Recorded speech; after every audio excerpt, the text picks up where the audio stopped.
Мен Ұлан каналыма қош келдіңіздер. Мен кеше Астанаға келдім. Кеше және бүгін менің өмірімдегі ерекше бір сәт болды десем артық айтқаным емес. Себебі жылдар бойы өзім туралы ақпараттарды іздеген болатынмын. Ақыр соңында өзімнің кім екенімді, менің атамның кім екенін іздеп таптым. Кеше Астана қаласына түстім вокзалдан.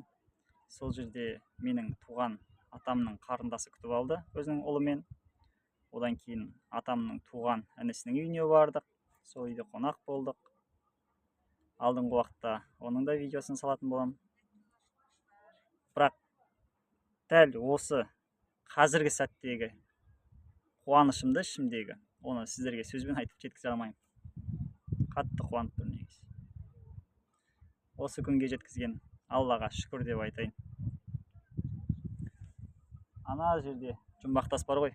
Қазір жарты сағаттан кейін қайыққа отырып, сол жұмбақтасқа барайын деп отырмын.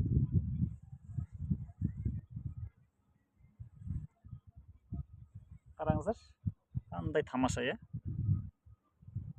Телефонға былай әдемі түседі ғой енді, бірақ көзбен көрген мүлдем бөлек қой. Назар қойып тыңдағандарыңызға көп